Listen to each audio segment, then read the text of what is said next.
Chapter 1. When I want the West to scream, I squeeze on Berlin. Nikita Khrushchev, Soviet Union Premier, 1958 to 1964. There was no warning the night the wall went up. I awoke to sirens screaming throughout my city of East Berlin. Instantly, I flew from my bed. Something must be terribly wrong. Why were there so many? Although it was a warm morning, that wasn't the reason for my sweaty palms or flushed face. My first thought was that it must be an air raid. My parents had described them to me from the Second World War. I pulled the curtains apart, expecting the worst. But when I looked out, my heart slammed into my throat. Not even the darkest part of my imagination could have prepared me for this. It was Sunday, August 13th, 1961. A day I would remember for the rest of my life, when a prison had been built around us as we slept. Lines of Grenzers, our nickname for the border police, the Grenztruppen, stood guard along the fence of thorny wire, in some places higher than their heads and for as far as my eyes could see. They stood like iron statues with stern expressions and long rifles in their hands, guns. It was obvious that anyone who tried to cross would get far worse than a rip in their clothes. Because of the Grenzers didn't face the Westerners on the other side of the fence. They watched us. It was very clear who they planned to shoot if there was any trouble. If only I'd look out earlier. During the night, I'd heard strange noises of hammering, heavy footsteps, and hushed conversations from men with sharp voices. But I rolled over and told myself it was only a dream. Or a nightmare, perhaps. If I looked, I could have warned my family in time, just as our neighbor, Herr Kraus, tried to warn us. He knew this was coming. Hadn't he said for years that our government was not to be trusted, that we might salute the flag of East Germany, but that it was really Russia we bowed to? And my father had known. My father, as if she had heard my thoughts. From out in the kitchen, I heard Mama cry, "Aldous!" That was his name. And with a final glance out of the window, I remember the reason for Mama's scream. My father wasn't here, nor was my brother Dominic. They had been in the West for 2 nights and were supposed to have come back later today, with an endless row of guns and soldiers between us.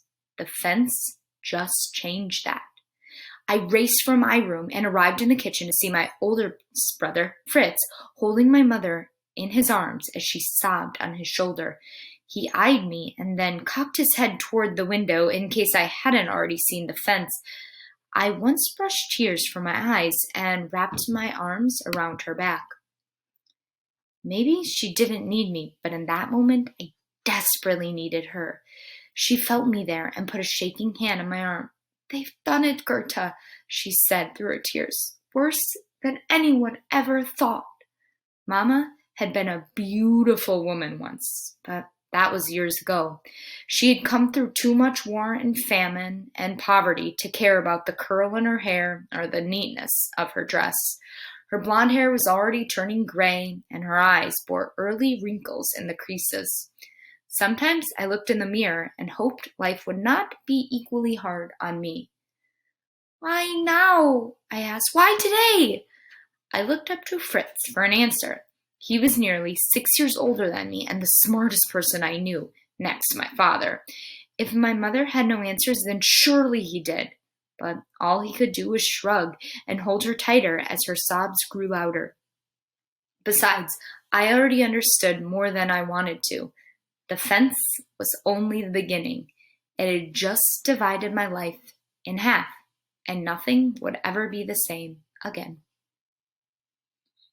Chapter 2. You are your only border. Throw yourself over it.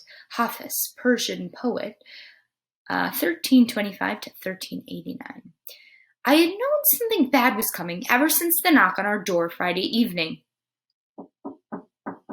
2 days before the fence. We were in the middle of supper. My parents were discussing the day's news, as they always did. Hatred between the East and West was growing, and Berlin seemed to be caught in the center of what the world described as a Cold War, a standoff of loud threats and puffed-out chests. Hopefully, it wouldn't lead to anyone bringing out their guns. Germany still hadn't recovered from the last war, World War II. Across the table from me, Fritz and Dominic were debating who should get the last dumpling, the oldest brother or the hungriest, and I was telling them to all be quiet that I heard something. Someone knocked again. This time, everyone went silent. Papa wiped his mouth with a napkin, and after a warning glance for us to remain calm, he went to answer the door. Though my mother whispered that everything was fine, I was already nervous. Whenever unexpected knocks came, my heart waited to beat again until I knew who it was. 8 years ago, my father had been involved in some worker uprisings in Berlin. He had never been arrested for that and insisted that he'd done nothing to deserve any special attention. But the Stasi, our secret police force, seemed to disagree. Every few months, they came to ask him questions, looking at him as if he'd already been found guilty of something. I always wondered if they were waiting for a reason to take him away. This time, however, my father's face widened into a smile, and in a welcoming voice he said, "Herr Kraus!" Then he pulled the older man into our apartment with a warm embrace. "Have you eaten supper, my friend?" "Thank you, but I can't stay." Herr Kraus lived next door with his invalid wife. Herr means like Mr., okay, so Mr. Kraus, with his invalid wife, someone who is just having trouble doing things on their own. He was a bit odd, collecting scraps of anything that wasn't nailed down and stuffing them wherever the Stasi might not look. He and my father had known each other for as long as I could remember and had been at that uprising together. Mama once told me that he definitely should have been arrested and that we weren't wise to associate with him. But when he came in, she left her seat and gave him a polite greeting. The more she disliked our company, the nicer Mama was. A lesson learned from our visits with the Stasi, the police. "How can we help you?" she asked. Herr Kraus kissed her cheek, then dismissed any further pleasantries with a frown to my father. "We need to talk." Papa invited him to sit down while Mama said, "Children, go to your rooms." We stood to obey her, but Papa said, "Fritz should stay. No eldest. He's 14 years old. Fritz should stay." Mama gave in on that argument, but waved Dominic and me off to our rooms. However, I only went to my bedroom door down the hallway, shut it as if I had gone inside, and then crept back out to the corner. Dominic watched me with an amused smile and then did the same thing. "The whispers are growing louder," Herr Kraus said. "The government has got to act before the East Germany is completely empty." I already understood that. Our government had closed the border years ago, hoping to stop the flood of people leaving for the brighter lights of the West. But there were always ways through, and trying to keep people in only had made it worse. Another family from our apartment building had just left yesterday, disappearing without a word to anyone. The same thing was happening all over East Germany, especially here in the city. "So you think they'll begin arresting people who try to leave?" Mama asked. "No," Herr Kraus said. "I think it'll be worse than that. Your family must get over to the West while you still can." From around the corner, I nodded in agreement. Why couldn't my mother see what was so obvious to Papa and Herr Kraus and so many others who felt trapped here beneath Moscow's thumb, beneath Russia's control? According to Papa, for the last 16 years, Germany had been split between the East and the West, our people divided for no reason other than what the street they happen to live on. That was the part of our punishment for losing the Second World War. Break our country into pieces so we couldn't rise up and threaten the world again, the way Hitler had done. World War II. Now, Britain, America, and France controlled the western half of Germany, as well as half of the capital city of Berlin. Russia controlled the east, where my family lived, At first, it didn't matter much to us. Most people shopped, worked, or visited just as we always had, and crossing the border wasn't much more difficult than crossing the street. But Russia's promises of a better life under communism weren't happening. As the West repaired its war damages, ours remained like unhealed scars. Their shops were full, and ours were constantly faced shortages. They were growing stronger while we leaned on Russia like a crutch, pretending to be every bit as strong. People had noticed the widening gap between our countries. As more East Berliners left each week, those of us who remained whispered in the dark corners about what if we left too. I heard them. I watched as neighbors and friends made their plans to go. Better opportunities in the West, right? In the East, they didn't have much opportunity and life wasn't really great there. So they wanted to go to West Germany or West Berlin. That way they would have those opportunities and they wouldn't be starved and their life would be better. My father was one of those who whispered. Our family would have gone to the West months ago if Mama had let us. She was just as stubborn as he was, I suppose. They argued about it all the time, in whispers, of course. Berlin was a symphony of whispers, right? You couldn't speak too loud because if you did, you probably would have some guards coming knocking on the door wondering what you're saying. But this was also our home, and Mama couldn't imagine leaving any more than she could think about ceasing to be German. Choose to go now, Herr Kraus said, or soon you will have no choice. You want us to leave the life we've built here? Mama asked. My widowed mother lives just outside the city. She needs my help. Should I leave her too? Would she ask you to stay here? Herr Kraus asked. Where it is dangerous to speak or to act or to even think is only dangerous because you fill my husband's head with the ideas he should not have. Then Mama lowered her voice. This was not the kind of conversation she wanted our neighbors to hear, at least not the neighbors who might report us to the Stasi police. She turned her attention to Papa. Besides, our children are in school and you have a secure job. They have schools in the West, Papa told her. We can find a new home and a new job. The refugee camps in the West are crowded and don't have enough food to go around.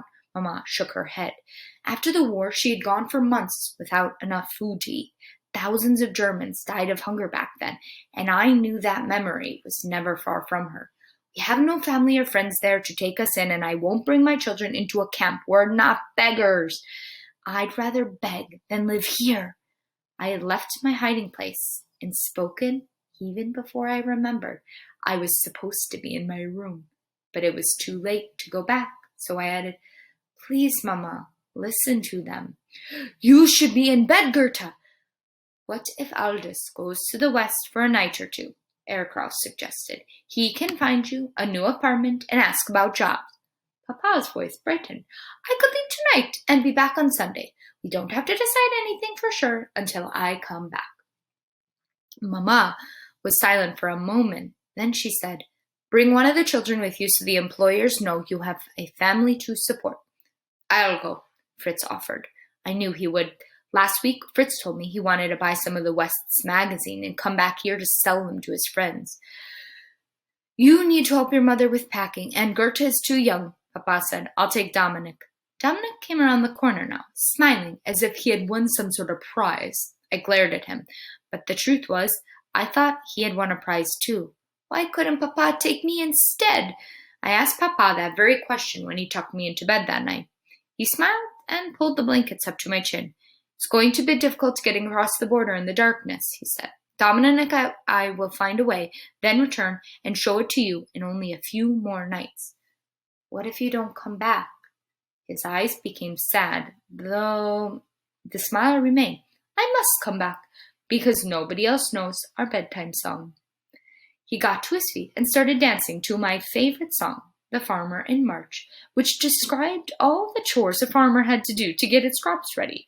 They have a lot to do in the home and the garden, he sang as he began pantomiming the words. They dig and they rake and they sing a song. I sang along with me until the very last line. Then he kissed my cheek, wished me a good sleep, and closed the door of my room, saying, I'll see you on Sunday, Goethe. No, he wouldn't, because 2 days later our city would be surrounded with an endless fence of wire and thorns. As I was about to learn, he was never come back. This is barbed wire right here, this picture. Eventually, Mama dried her tears and told me and Fritz to go get dressed, that we ought to see the fence for ourselves. It was still very early in the morning, and large bulldozers could be heard, already tearing down homes or 100-year-old trees that were in the way of the fence. Along with most of the people in my neighborhood, I stood on the road, facing the guns that faced us. Mama held one of my hands, and Fritz held the other. No one around me cried, and not even the strongest man fought back. Why didn't we? I looked around, waiting for someone to rush at the officers in a cry for freedom. Then others would join in and fight until we overpowered the guards and showed them we refused to be held in here like criminals. Or until enough of us were shot. The guards looked prepared to do that, if necessary. Probably everyone here already understood that, because like me, they only stood and watched. Maybe we were all too empty for tears and too horrified for words. When I asked Fritz when Papa and Dominic would be able to come home, he only knelt beside me and shook his head. Quietly, he whispered, Papa was part of the resistance, Gerta, or they think he was, and as long as that fence is up, they will never let him come home, and he won't send Dominic back to this place.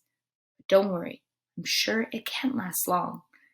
The people around me had already given a name to this day, Barbed Wire Sunday, the day that divided a city and eventually a country, worst of all, the day that divided my family. The sun warmed my back as it slowly rose in the east, and I shivered against it. This early morning light had not ended the long, dark night. No, for us, the dark night had only begun.